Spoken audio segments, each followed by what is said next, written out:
Assalamualaikum warahmatullahi wabarakatuh.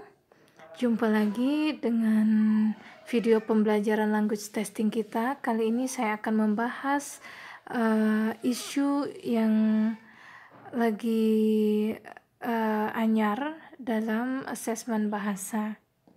Bersama saya Feni Martina. Ya, di sini yang akan kita bahas yaitu istilah yang berkaitan dengan measurement, evaluation, dan testing. Nah, dulunya di akhir abad ke-20 itu cuma ada 3 istilah ini. Namun kemudian mulai starting from 1990s mulai ada istilah baru perkembangannya yaitu assessment. Dan kemudian seiring perkembangan zaman dan inovasi di dalam language testing itu sendiri muncul appear various name-nya. Ada alternative assessment dengan beragam namanya.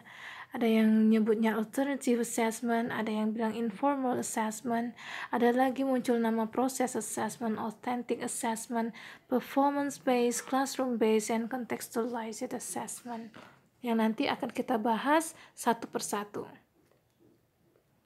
Basically, those terms refer to similar concepts, namely the ideas that conventional or objective tests such as binary choice or multiple choice are not enough to assess language mastery of students.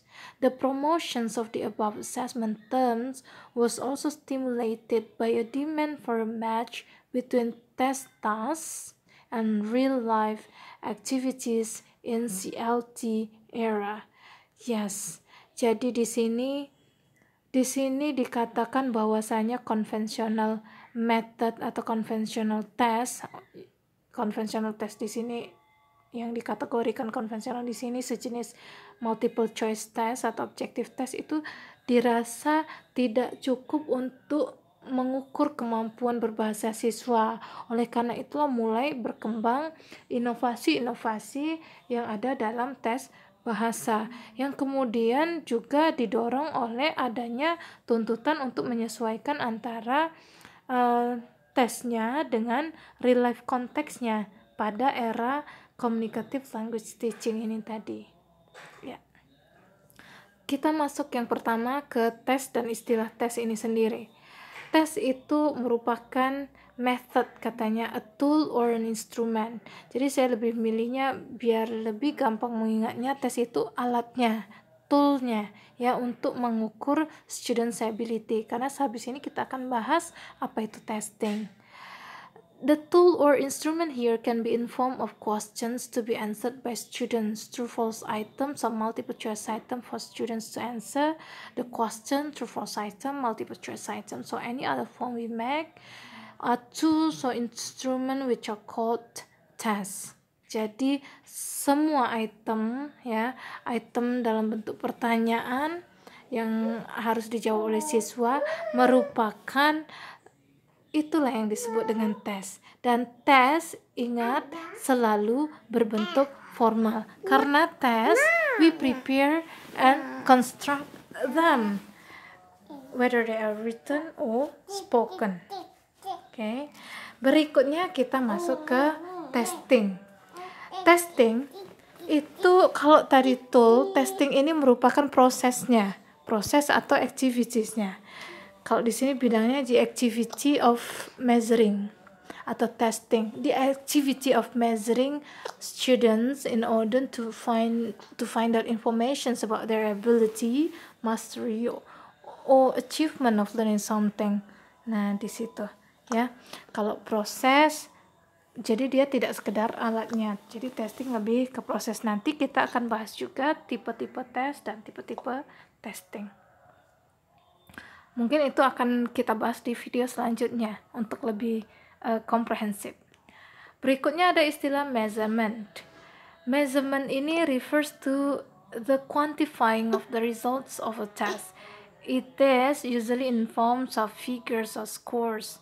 Nah, jadi measurement itu perhitungan ya, pengukuran. Jadi lebih cenderung berupa hasil skornya. Tapi dari measurement ini belum sampai ke kesimpulan ya. Jadi dicontohkan di sini misalnya student A gets 47 and students B get 75 from the test, and the scores 47 and 75 are the results of measurement. Jadi scores itulah merupakan hasil dari measurement, and belum ada maksud apa-apa karena memang belum diinterpretasikan, ya. Kalau sudah ada interpretasi, oh ini pass, oh ini fail, itu nanti lain lagi, bukan measurement sebutannya. Oke. Jadi measurement itu berupa raw scores. Berikutnya ada istilah assessment. Oke, assessment ini katanya itu lebih wider meaningnya. Jadi kalau tadi tes dia sekedar formal konteksnya, tapi assessment itu can be both formal and informal.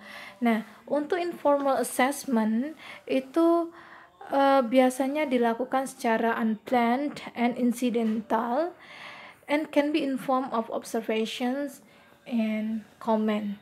Jadi kalau sekedar mengomentari ataupun sekedar mengamati, itu artinya kita melakukan assessment secara informal. Di sini dicontohkan misalnya ada lagi siswa diminta untuk kerja berkelompok, kemudian guru mengawasi dan kemudian mendekati siswanya dan kemudian mengomentari, you are on the right track, go on. Gitu aja, ngomong gitu aja sudah dibilang bahwa gurunya ini sudah melakukan informal test atau assessment. Oke, berikutnya ada evaluation. Evaluations itu didefinisikan sebagai giving interpretations or judgment to something, which can be student score or attainment. Jadi evaluations ini berbeda dengan measurement tadi hanya raw scores dari hasil siswa. Kalau evaluation sudah ada penilaian terhadap hasil siswa tadi, sudah ada kesimpulan interpretasi. Jadi kalau tadi kan dicantumkan raw scores itu nilai 47 dan 75. Jadi kalau sudah evaluasi itu ada kesimpulannya, whether she or he fails or not, gitu ya. Apakah passes or fails, gitu. Itulah yang namanya judgment atau evaluations. Namun ini ada tambahan, we can make an evaluations without measurement. Jadi meskipun tidak dengan pengukuran, tetap kita bisa melakukan evaluasi. Misalnya dengan apa? Misalnya siswanya diminta mengerjakan task, dan task yang dia kerjakan secara langsung di hadapan gurunya itu dia lakukan dengan baik sekali sehingga gurunya bilang excellent. Jadi kesimpulan dari guru bilang excellent itu sudah merupakan hasil dari evaluasi meskipun tidak ada raw scores-nya seperti pada measurement. Oke, itu dia evaluasi. Dan ini ada sedikit chart hubungan antara test, measurement, assessment, teaching, dan evaluation. Jadi di sini yang evaluations itu mengcover semuanya, ya. Evaluations itu bisa ke teaching, bisa ke assessment, measurement, dan test. Kalau sudah evaluation sudah sampai pada kesimpulan akhir. Dan begitu juga dengan teaching bisa di-evaluate, ya. Dan kemudian tes itu bagian terkecilnya karena tes itu hanya sekedar tools-nya. Dan disusul dengan measurement yang sekedar raw scores, dan kemudian ada assessment yang bisa dilakukan secara formal ataupun informal, kedua-duanya. Ya, berikutnya di sini ada istilah tadi kan kita nyebutin yang perkembangan tes tadi itu di akhir abad 20 itu istilahnya konvensional assessment lah ya, conventional test yang ada, atau di sini dibilangnya traditional assessment. Nah, kemudian perkembangan terbaru yang dengan macam-macam penamaannya tadi itu disebut dengan alternative assessment. Ada yang nyebutnya alternative assessment. Nah, di sini ada beberapa karakteristik traditional assessment. Karakteristik traditional assessment ini salah satunya yaitu standardized exam. Biasanya dia berupa ujian yang standardized, ya. Standardized itu ya standar, ya ada standarnya. Kemudian dia biasanya berupa timed multiple choice format. Jadi dia formatnya biasanya pilihan ganda dan disetting waktunya, ya. Kemudian decontextualized test item. Decontextualized test item ini maksudnya test itemnya itu tidak komunikatif atau tidak real life context. Dan berikutnya dia scores face to feedback.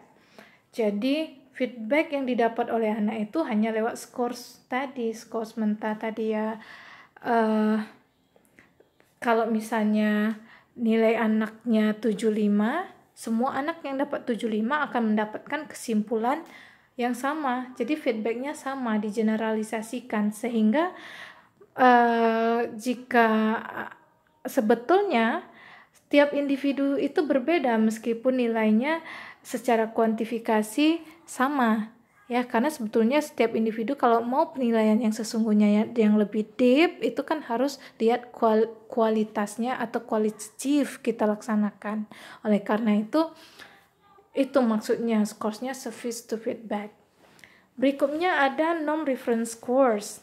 Non-reference scores ini maksudnya adalah penilaiannya itu normatif.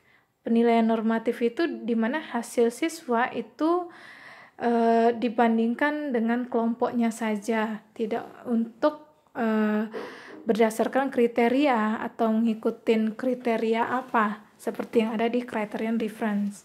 Nah, berikutnya untuk jawabannya dia fokus kepada discrete answers. Discrete ini maksudnya di sini secara separately. Dan kemudian lebih cenderung ke summative test, ya. Kemudian oriented to product. Dia orientasinya lebih ke hasil dan non-interactive performance, ya, jelas, dan fosters extrinsic motivations. Nah, nanti kita akan bahas kenapa ini extrinsic motivation, sementara sebaliknya di alternative assessment lebih ke intrinsic motivations. Kita bahas yang alternative assessment. Kalau tadi yang traditional assessment dia standardized exam, yang alternative assessment ini dia continuous long term assessment. Jadi dia biasanya tidak satu waktu. Biasanya berkesinambungan assessment yang ada pada alternative assessment ini. Kemudian dia on time, betul. Kalau tadi yang tadi di setting waktunya, ini on time. Open-ended responses.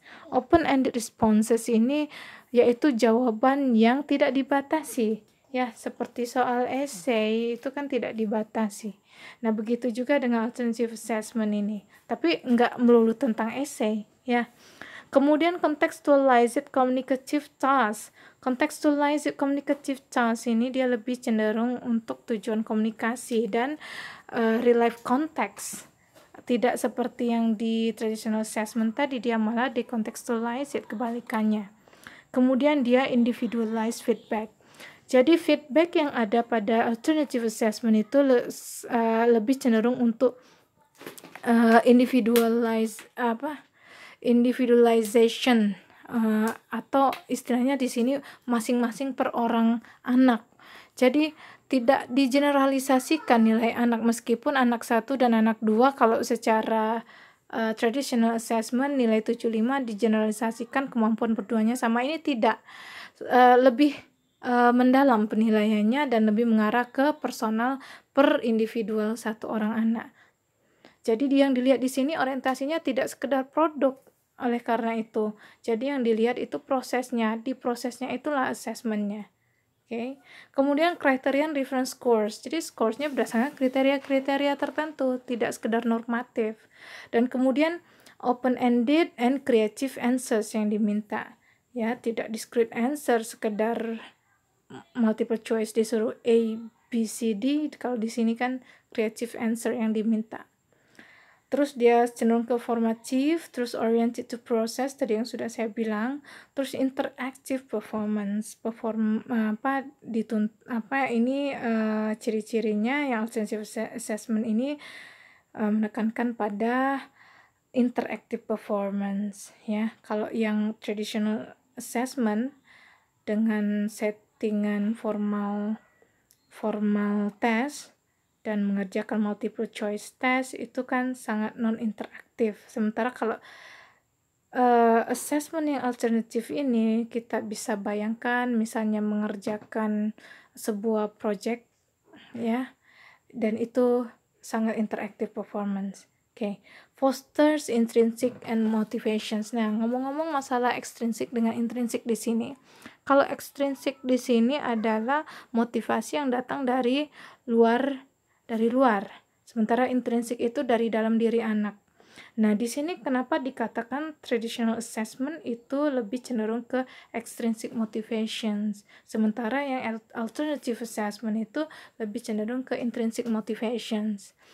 Nah, untuk bisa mengerjakan, untuk bisa berkesinambungan dengan task yang ada pada alternative assessment itu memang dibutuhkan motivasi yang memang timbul dari dalam diri anak itu sendiri. Misalnya saja tugasnya seperti bikin portofolio, itu kan untimed, bukan time. Jadi nggak berbatas waktu, dia tidak sekedar sekali waktu untuk mengerjakannya. Jadi itu memang sangat diharapkan stabilitas dari seorang anak ya, motivasi yang emang ada dari dalam diri anak, dan memang itu anak yang sukses dalam alternative assessment ini memang dia timbul di dalam dirinya karena dia pengen bisa menguasai apa yang ditugaskan kepadanya. Sementara beda halnya kalau kita lihat dalam tes formal yang mengerjakan soal multiple choice, itu biasanya target anak-anak cuma termotivasi karena nilai, atau kalau nggak nilai tuntutan dari sekolah atau dari gurunya. Jadi itulah yang dimaksud dengan motivasi yang datang dari luar, bukan dari dalam diri anak itu sendiri. Nah, itu tadi perbedaan antara traditional assessment dan alternative assessment. Nah, di sini ada tren lainnya yang juga menjadi current issues in language assessment, yakni ada alternative assessment, computer-based testing, and assessment for 2013 curriculum in Indonesia, yang mungkin akan kita bahas di video selanjutnya. Silahkan cek untuk video yang berikutnya. Assalamualaikum warahmatullahi wabarakatuh.